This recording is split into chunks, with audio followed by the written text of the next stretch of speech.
Muy buenos días, gracias por la invitación. El hecho de estar en un congreso en donde se aporta información a todos y que tengamos la educación médica continua siempre será importante. Nuestro tema será sobre malformaciones vasculares. Este tema siempre me ha apasionado porque creo que si sabemos diagnosticarlo, podemos hacer una buena evaluación y tratamiento del paciente. Y primero es entender qué son las anomalías vasculares. Serán todas estas patologías que engloban también a los hemangiomas o tumores y a las malformaciones vasculares como tal. Vean aquí la diferencia y que yo creo que mucha gente se confunde entre anomalía, que engloba todo, y malformaciones que específicamente sí son alteraciones vasculares como tal. Y bueno, vamos a ir poco a poco. El diagnóstico será importante para el tratamiento y también para el pronóstico del paciente. Con esto sabremos el tiempo en que seguirá como en seguimiento el paciente para su manejo del día a día en cuanto a las anomalías vasculares. Eh, Tenemos que en 1863 Virchow hace la primera clasificación y se va a diferenciar en angiomas y anomalías linfáticas. Las linfáticas se dividirán en simples, cavernosas y quísticas. En este caso, no se considera el comportamiento biológico ni la historia natural de la enfermedad. Entonces, Mulliken y Glowacki en 1982 hacen otra clasificación y esta clasificación es la que se va a tomar en consideración para las futuras. Y va a dividir primero en hemangiomas y malformaciones vasculares como tal. Dentro de las malformaciones vasculares tenemos que son las arteriales, venosas, capilares, linfáticas y combinadas. Posteriormente tenemos que hacen una modificación Mulliken y Young en donde divide los hemangiomas verdaderos y las malformaciones vasculares que engloban las capilares, las venulares, las venosas, linfáticas, arteriolo-venulares mixtas y en estas mixtas es la venolinfática y la venovenulares. Jackson en 1993 hace una diferenciación muy importante porque esto da pauta también al manejo del paciente. Y tenemos que en base a Mulliken y a Jackson, las va a dividir en alto y bajo flujo. Esto es importante destacar porque anteriormente no nos preocupábamos sobre la velocidad en que corría la sangre dentro de estas estructuras vasculares. Los de bajo flujo tenemos que pueden ser los capilares, venosos y linfáticos, y los de alto flujo son las malformaciones arteriovenosas y las fístulas arteriovenosas. Las complejas o combinadas van a ser las sindromáticas, las microquísticas, cavernosas y macroquísticas. Y como ven, aquí es importante destacar que ya también está siendo de importancia la morfología de los linfáticos. En 1999, Warner hace otra clasificación. Aquí destaca también la morfología de las lesiones en donde hay cavernosas. Aquí también interviene la profundidad de la anomalía, que eso yo creo que es destacable. Y bueno, aparece también la clasificación de la ISBA, que es la asociación que se va a encargar actualmente pues de estas clasificaciones. Y a partir de 1997, pues la sociedad hace dos rubros. Los tumores, seguimos viendo tumores y vemos las malformaciones.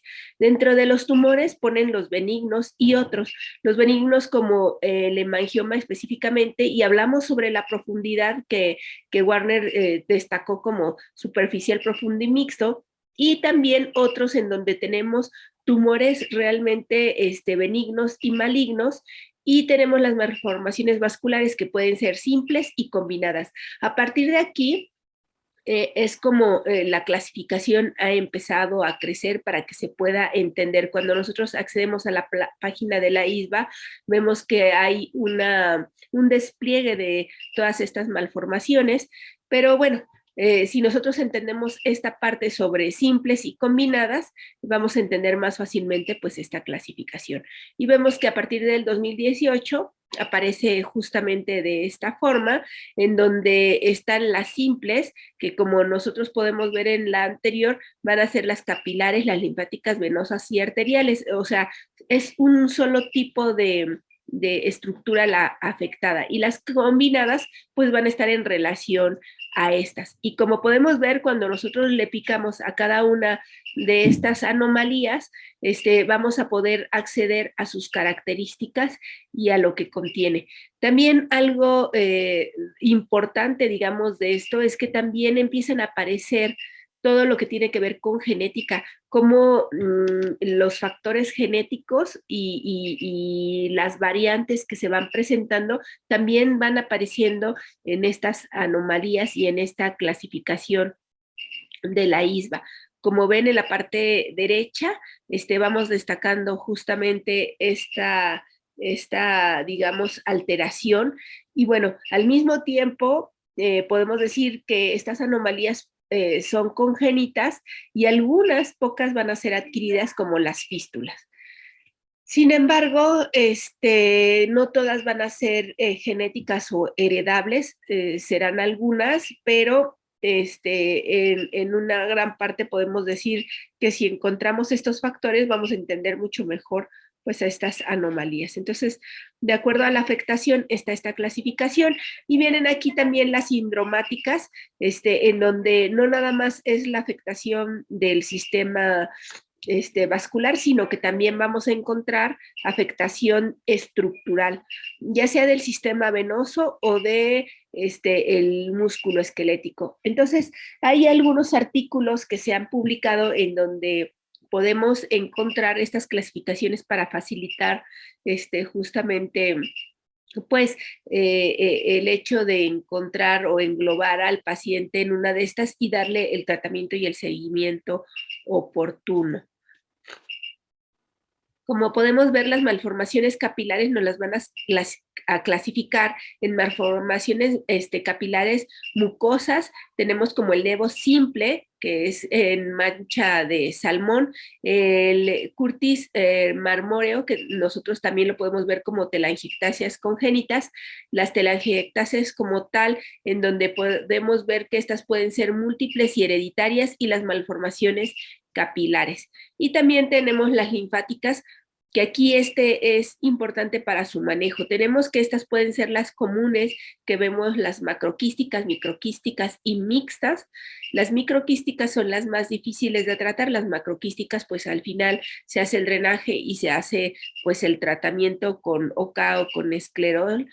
Y las generalizadas, que estas van a tener afectaciones linfáticas, como si fueran, digamos, de gran extensión. Y también tenemos las agenesias digamos, de ganglios o de las cadenas linfáticas, que pueden dar un crecimiento de la extremidad muy grande, y esto a veces hasta le llaman como elefantiasis. Bueno, entonces destaquemos aquí los hemangiomas y las malformaciones vasculares. No todo lo que nosotros vemos como anomalía es hemangioma. El hemangioma se caracteriza por tener un estroma y presentarse muy pequeño o no verse en el nacimiento, y posteriormente ir aumentando de volumen hasta que encontramos a los 6 meses pues este aumento exponencial, y posteriormente viene el decrecimiento o disminución de su volumen, y conforme sea la extensión de este crecimiento puede durar hasta 10 años la involución. Estos siempre van a tender a la involución. Sin embargo, cuando se encuentran en áreas importantes como que afecten la ventilación, la visión o la deglución, estos se les dará tratamiento intervencionista. Si no es así, el tratamiento tendrá que ser pues farmacológico. Esta tablita es justamente para recordar esto y clasificar bien al paciente y saber cómo va a ser su evolución. Entonces, el diagnóstico, vamos a tener que lo primero va a ser el ultrasonido, la parte clínica y la historia clínica fundamentales, posteriormente el Doppler, que nosotros podamos ver las velocidades de estos flujos, porque en ocasiones parece solo un venoso, pero sí tiene componentes arteriolares o arteriolocapilares que van a hacer que el tratamiento no sea efectivo. La resonancia y la tomografía sí son de vital importancia porque nosotros tenemos que valorar la extensión de esta anomalía. En ocasiones pareciera que solamente se encuentra de forma externa, pero el componente puede ser mucho más profundo. Y la angiografía solo cuando nosotros vamos a dar tratamiento al paciente. Aquí tenemos un caso de una pequeña que tiene un hemangioma. Vemos justamente el Doppler, vemos cómo está muy vascularizado, pero tiene componente tisular. Entonces hacemos la angiografía. Nosotros podemos ver que también la arteria oftálmica da el aporte, una fase tisular, vemos la fase arterial de la carótida externa, de la arteria facial, vemos cómo sube y da la fase tisular. Entonces tenemos dos estructuras vasculares que van a irrigar a esta lesión, que es la arteria oftálmica y la arteria facial. Nosotros solo embolizamos la arteria facial, la arteria oftálmica tiene mucho riesgo y esta la preservamos. Y tenemos la flebografía en donde nosotros vamos a poder ver si tiene el sistema venoso profundo, cómo se encuentra la anomalía y la estructura valvular, ¿no? En este caso tenemos aquí la lesión, pequeñas lesiones capilares venosas. Vemos que también tienen aquí como si fueran saculaciones de aspecto aneurismático. Y en la parte más baja, esto hay que tratar de verlo, ponemos ligadura, vemos cuando se está llenando tardíamente, pues la anomalía vascular. Y bueno, en este caso es un corte tomográfico en donde nosotros podemos ver la anomalía vascular del lado derecho, vemos en la región dorsal y vean cómo en la fase temprana empieza a llenar. La paciente se había catalogado como bajo flujo venoso y cuando nosotros estamos haciendo la tomografía vemos que también está en una fase temprana, por eso tenemos que valorar justamente si hay algún componente capilar que esté llenando estas venas y que la paciente por eso no progresa de forma adecuada. Vemos aquí el componente tanto capilar como estructuras mayores y también pues que tiene un componente a nivel del vaso, ¿no? Vean, podemos ser más precisos en las reconstrucciones, ver que también se encuentra por debajo del pectoral, y que cuando hagamos estos abordajes de tratamiento, emplear el ultrasonido para ser intravasculares en el tratamiento. Y en las reconstrucciones tomográficas podemos ver justamente pues que estas zonas capilares, esta es otra paciente, digamos que tiene también este componente venoso y hasta dónde puede estar involucrando. En este caso, vemos que estamos con nuestro catéter vía arterial, ¿sí? Vemos aquí en la tomografía, vemos solamente región venosa en el dorso, pero en la región posterior estamos viendo una irrigación temprana. Esta es una fase arterial y vemos aquí el componente vascular que empieza a llenar y nos vamos con la angiografía y por supuesto vemos aquí fase arterial y vemos cómo se llenan estos lagos venosos. Entonces tenemos que realizar una embolización. Cuando realizamos la embolización hay que tener mucho cuidado.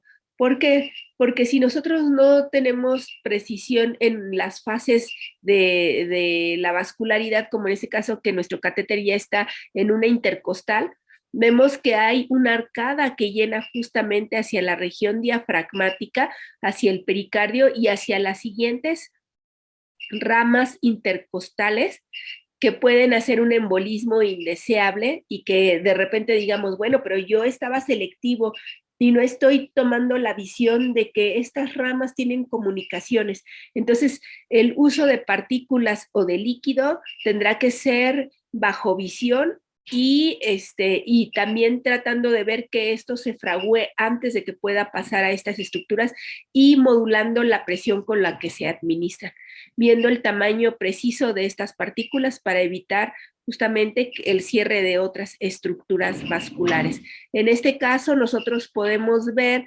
que está la fase arterial, los lagos venosos, ¿sí? De esta otra paciente. Sin embargo, hay otro tipo de casos en donde tenemos la anomalía vascular de bajo flujo o venoso.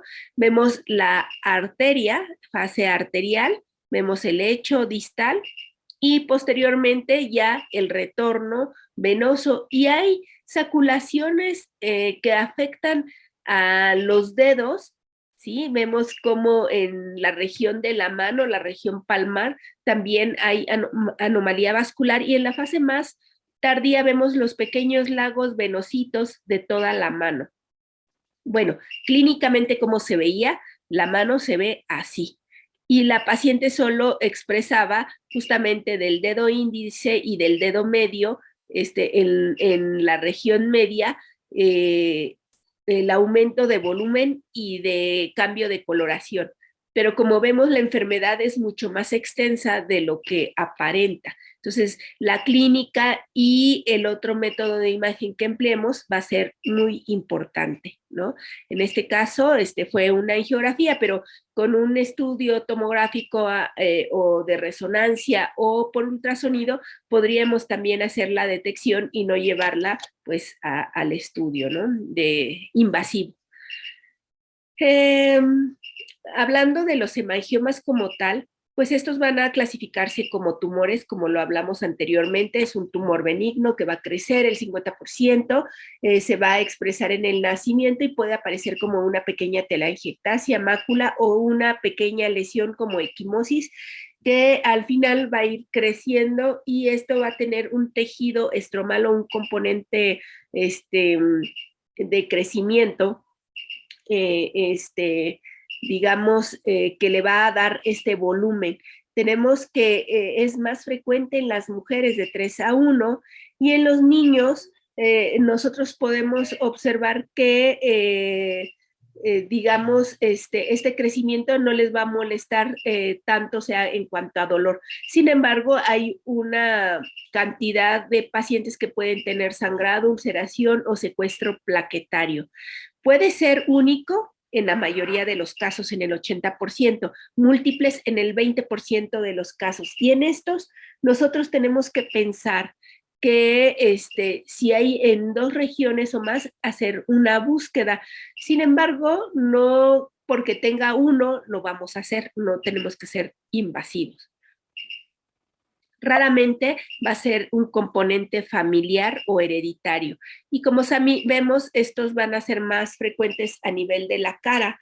Tenemos que estos en cabeza y cuello es el 60%, en tronco el 25% y en las extremidades en un 15% de los casos. Estos van a ser superficiales más que profundos, pero bueno, sí tienen un componente a veces de profundidad, ¿no? Sus características, bueno, se van a desarrollar progresivamente, como les mencionaba.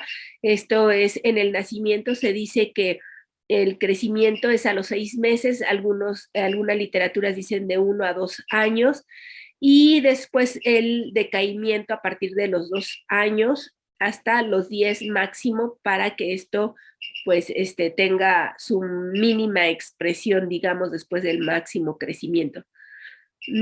Su consistencia es blanda, pero sí va a tener tejido, no como los venosos o los arteriales. Los venosos, es más, podemos apachurrarlos y después van creciendo. En este caso, pues van a ser un poquito más consistentes, van a ser calientes, o sea que al tacto nosotros vamos a ver aumento de volumen, a diferencia de los linfáticos, y no desaparecen con la vitreocompresión.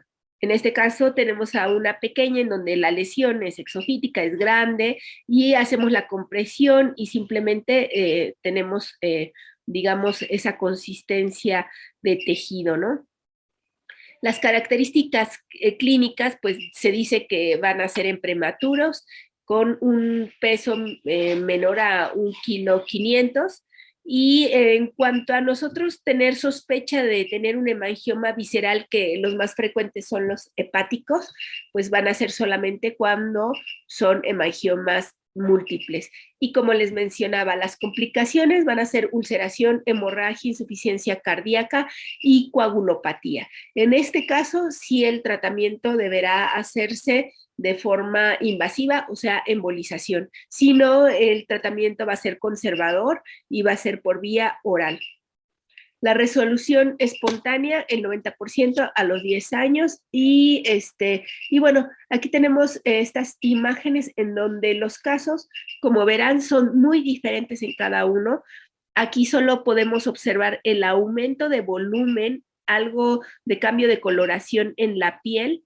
Tenemos esta niña que parece que fuera una quemadura. Esto ya es posembolización, en donde el hemangioma era media carita y sí, la involución fue satisfactoria. Sin embargo, pues el aspecto de la piel no es como, como tan tersa, sino que sí tiene aspectos de involución como si fuera quemadura, este exofítico que ya lo habíamos visto, y esta pequeña que tiene a nivel de la región del ojo, en donde la piel no tiene ningún cambio y solo es el aumento de volumen. Y cuando lo apretamos es más consistente que si fuera un venoso. Vean, esto a veces nos puede hacer dudar sobre el diagnóstico de la anomalía vascular. Tenemos este que está en carita, en muslo, y también tenía en la región del cuero cabelludo. En estos casos sí hay que buscar si hay invasión visceral. En esta pequeña se hizo la angiografía y, como ven, angiográficamente sí cumple con el aspecto de hemangioma. Es esta lesión como si fuera un tejido, nos da fase tisular como si fuera un algodoncito. Esto es característico. Vemos aquí la fase arterial, tisular, y hacemos embolización. Solo lo hacemos no por un aspecto, digamos, físico, sino que el paciente tiene que tener algo que comprometa la vida, la vía aérea, la vía oral o la visión. Si no, no los tocamos, como les mencioné anteriormente. Aquí, pues, podemos decir que sí se requería de la embolización porque tenía secuestro plaquetario. Esta es otra pequeña que el hemangioma era tan grande, que también invadió a las carótidas internas y a las carótidas parcialmente externa. Sin embargo, sí tenía la arteria facial y por ahí tenía la irrigación. Como invadía las internas, por la arteria facial hacía un puente y hacía la irrigación hacia la región oftálmica y también hacia la región maxilar. Entonces no se podía hacer embolización, aunque sí comprometía en cierta forma la vía aérea. Pues lo que hicimos fue esclerosis, fue de forma percutánea para disminuir el volumen, y tenía solo una arteria vertebral. Entonces la niña también, la visión no era muy efectiva. Sin embargo, la evolución fue satisfactoria para la vida. Bueno, los hemangiomas también, aunque son benignos, pueden comportarse de una forma como nosotros no quisiéramos, ¿no? Aquí el hemangioma también va a tener ciertas características, digamos, de laboratorios, en donde nosotros podemos, cuando tenemos dudas, precisar si es que no se ve el estroma, que nos quede duda. Bueno, tenemos también los factores de crecimiento o de interleucinas, en donde nosotros podemos determinarlos y precisar si son hemangiomas. Los hemangiomas viscerales son muy raros, pero sí se presentan. El más frecuente va a ser el de la glándula hepática. Podemos ver también en pulmón, vaso, páncreas y corazón. Y bueno, estas malformaciones se van a clasificar como tumores, como lo mencionamos. Va a tener una expresión tisular o capilar, y bueno, es lo que nosotros podemos ver en cuanto a los hemangiomas. En cuanto a las anomalías vasculares, pues es importante que nosotros lo clasifiquemos como vimos anteriormente: arterias, venas, linfáticos. Dentro de esto, bueno, si son arteriales, ¿qué estructura está afectando? ¿No? Si es arterias principales con fístulas, arteriolares, arteriolocapilares. Los venosos igual. Y podemos clasificar también entre estos, si estos son mixtos o están combinados. Y de acuerdo a esto es lo que vamos a ver el manejo. Entonces, aquí voy a mencionar rápidamente los sindromáticos, que son anomalías en el número 1 catalogadas como capilares, y vamos a tener componentes también neurológicos u óseos. Las malformaciones venosas como tal, y que también tenemos alteraciones ya sea familiares o estructurales óseas, las malformaciones que son arteriolo venosas, y vemos también el componente ya sea neurológico o estructural, malformaciones linfáticas en donde también podemos tener el componente familiar o sindromático cuando tenemos estructuras combinadas que haya afectación de persistencia o ausencia del sistema venoso profundo, o que éste se encuentre afectado en cuanto a su drenaje y que el sistema valvular también esté afectado. Y una vez que nosotros tenemos a nuestro paciente dentro de toda esta lista o esta gama de anomalías vasculares, entonces podemos determinar qué podemos hacer. Las biopsias solamente podemos hacerlas cuando pensamos que son malignas, ¿no? Y tenemos que evitar en lo posible cuando son benignas o son hemangiomas o son lesiones arteriales. También hemos visto pacientes con antecedentes de biopsias y hemorragias masivas por tomarla en una anomalía vascular arteriolo capilar, y pues el sangrado es muy, muy, muy importante. Entonces, antes de hacer esto, tenemos nosotros que realizar el estudio de diagnóstico complementario, que puede ser el Doppler, la resonancia, la tomografía, y la angiografía solamente cuando nos queda la duda o se va a hacer el manejo terapéutico de una vez. Los estudios de coagulación van a ser importantes para determinar si el paciente no tiene secuestro plaquetario ante una lesión.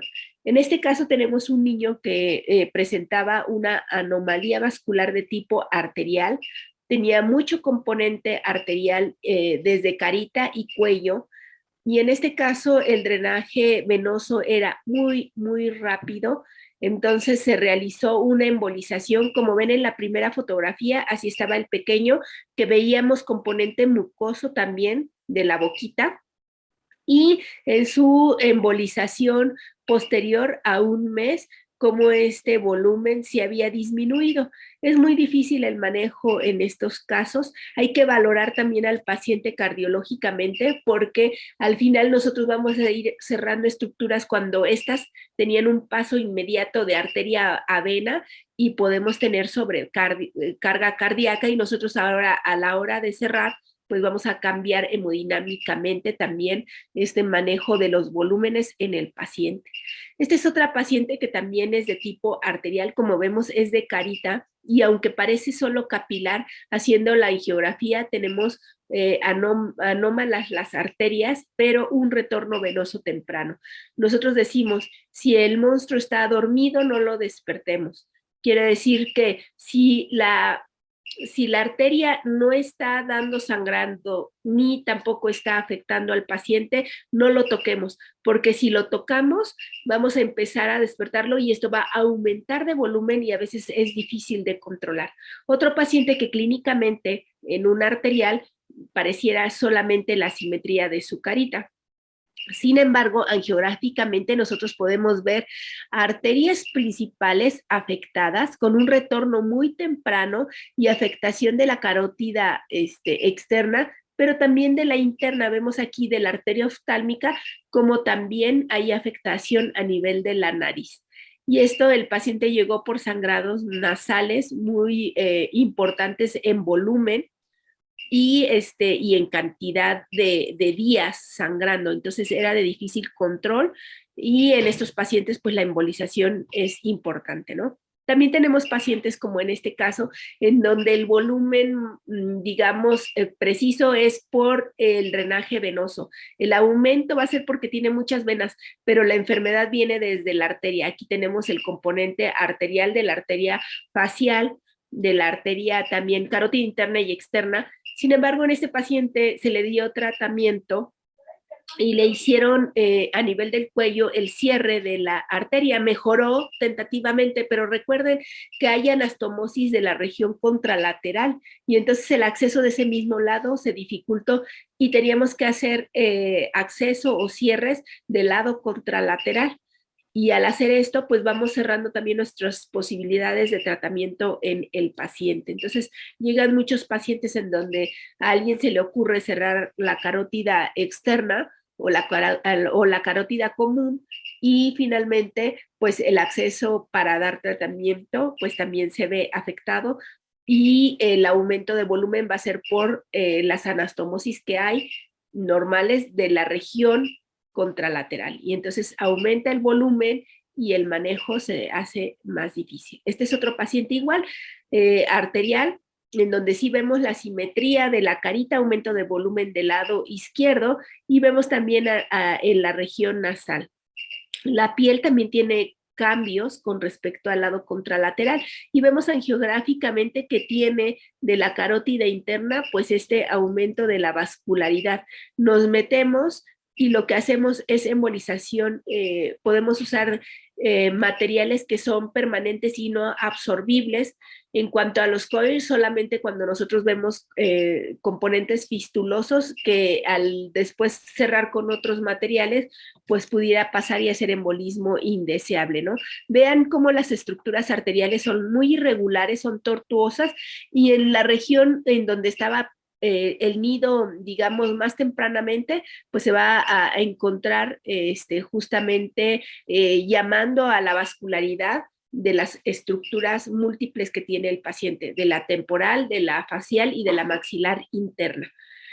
En este caso, nosotros decimos que estas anomalías van a despertar o van a empezar a dar sus manifestaciones cuando tiene un componente ya sea por crecimiento del paciente, hormonal o bien un trauma. En este caso es un niño que tenía un componente mixto, era un hemangioma, pero también tenía un componente arterial y como ven, el hemangioma conforme fue creciendo, pues iba disminuyendo, pero la simetría de la carita persistía. Entonces, en este caso tenemos aquí el hemangioma, pero también tenemos el componente arterial. Vean, la angiografía y aquí tenemos el componente arterial.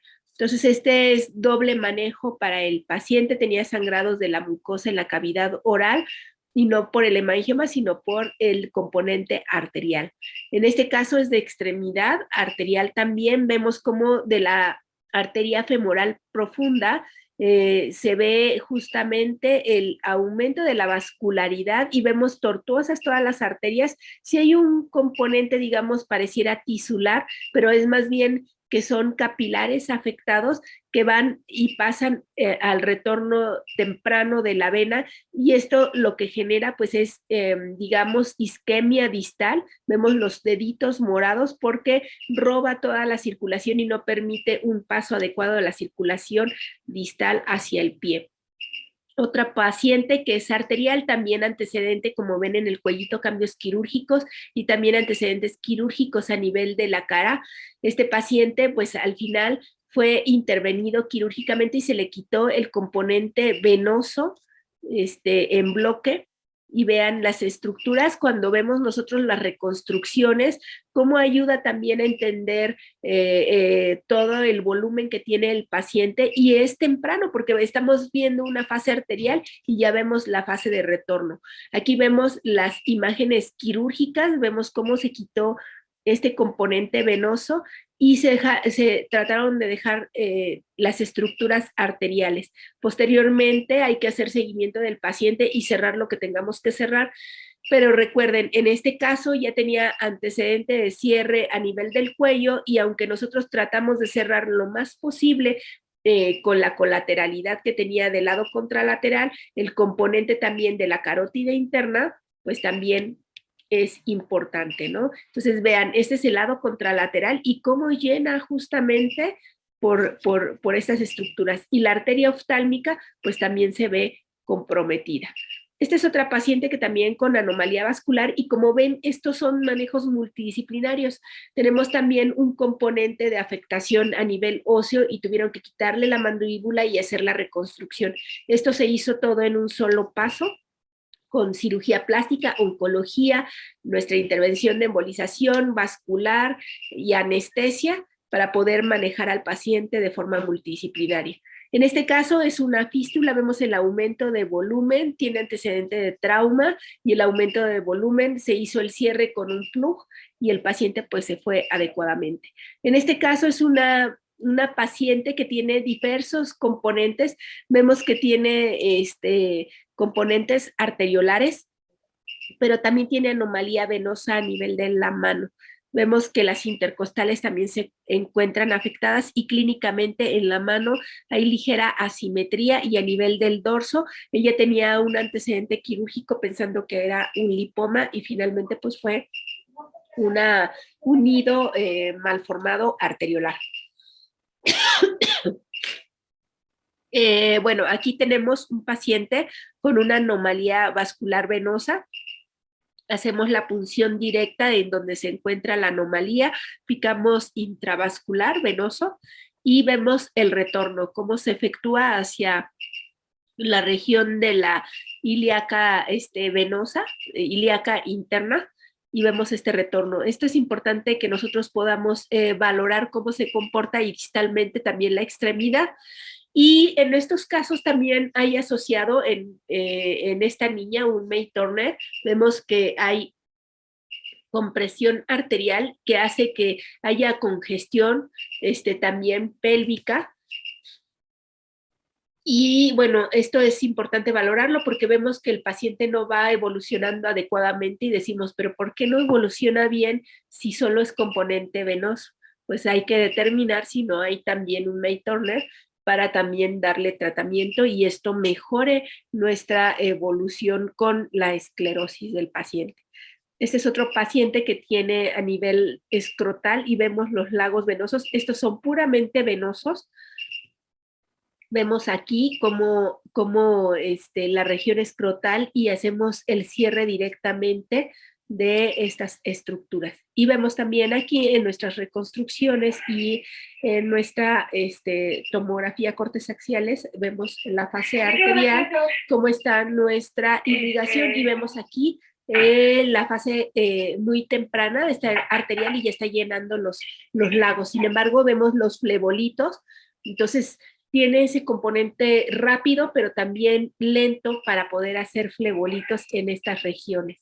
Las reconstrucciones vemos aquí justamente a nivel de la mandíbula, la fase arterial y cómo también el retorno venoso se efectúa porque ya vemos las yugulares y las reconstrucciones nos van a ayudar muy bien a poder valorar a nuestro paciente y no necesariamente pues realizar una angiografía, ¿verdad? Entonces, tenemos que ver bien si no hay afectación de las estructuras óseas, porque también puede haber anomalía dentro de estas y por eso la tomografía nos puede ayudar bastante a ver hasta dónde se va a encontrar pues nuestra lesión, ¿no?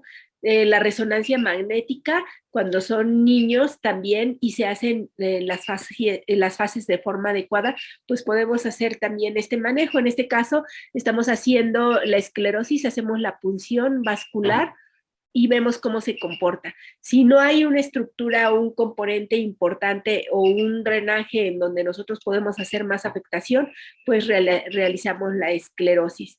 En este caso, vean, tenemos nuestra angiografía, fase arterial, y vemos justamente una fase más tardía y vemos la fase venosa. En este caso, a pesar de que vemos las arterias se ven bien, no hay problema, en la fase más tardía vamos a ver el componente pues venoso, ¿de acuerdo? Entonces, cuando envían a un paciente y vemos que la fase arterial está bien en una tomografía, pues esperémonos a la fase venosa para ver justamente esta adquisición y ver si solamente la afectación pues es de tipo venosa. Este es el paciente que estuvimos viendo y vean, el aumento de volumen tan importante que tiene, y con la esclerosis, pues al final estos evolucionan más rápido y mucho mejor, llegan a disminuir el volumen pues hasta en un 60 o un 70%, y posteriormente si requieren de tratamiento quirúrgico por cirugía plástica, pues nosotros lo solicitamos. Vemos aquí cómo está el componente de su yugular.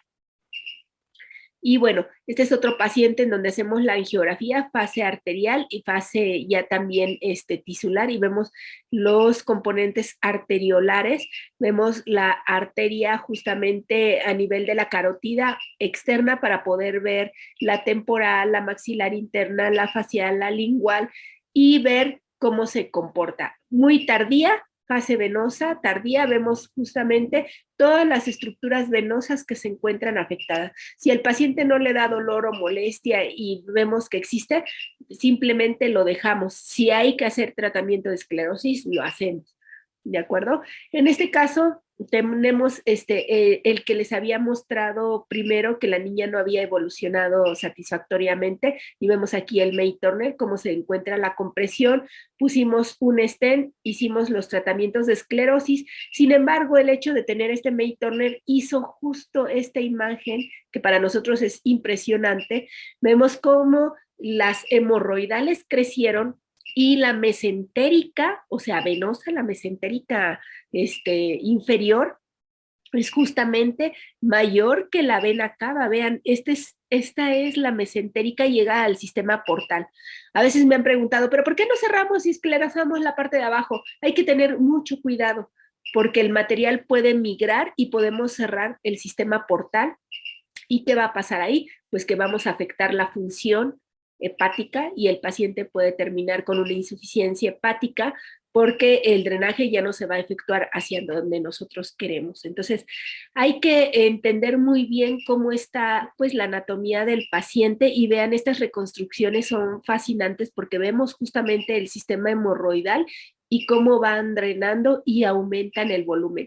Miedo sí nos dio cuando pusimos el stent porque pensamos en que pudiera mejorar el retorno hacia el sistema de la vena cava y posteriormente disminuir el volumen hacia el drenaje como queríamos, pero hacer una trombosis por disminución de los flujos. Esto no ocurrió, sí mejoró, sin embargo, las estructuras venosas siguen reclutando hacia el sistema hemorroidal. Disminuyó mucho el volumen de la mesentérica, pero no al grado que nosotros hubiéramos deseado, ¿no? Y la paciente sí tenía evacuaciones con sangre y y también pues toda la anomalía y la insuficiencia venosa de las extremidades. Estos son estudios en donde el componente pues es muy complejo. Y este es un caso de un pequeño en donde tenemos también una anomalía venosa. Vean clínicamente cómo se observan, pueden ser muy diferentes. Esta también es venosa y hacer evoluciones muy diversas. Este es el último caso en donde observamos también en la lengua el volumen, el aumento de volumen a este nivel, y es simplemente venoso. Vemos fase arterial, arteria normal, vemos la fase tisular y en la fase venosa los nidos. En este caso hay que tener mucho cuidado cuando hacemos la esclerosis porque se puede infectar, y cuando se infecta, pues al final terminar con la extracción de la lengua. Espero que la información sirva de mucho, que nos abra a estudiar y a pensar que pues las anomalías vasculares es toda una ciencia, y que cuando nosotros damos un buen diagnóstico como radiólogos y hacemos un buen método de imagen, pues le vamos a proporcionar al paciente eso, una apertura para el médico que lo está valorando y lo está tratando, pues que nosotros proporcionemos justamente eso, un buen manejo del paciente. Muchas gracias, soy la doctora Rocío Enríquez, estoy en el Hospital General de México y en la sala 1 de radiología intervencionista. Actualmente ya es un servicio separado de radiología, y cuando gusten, pues aquí estamos para servirles. Muy buen día.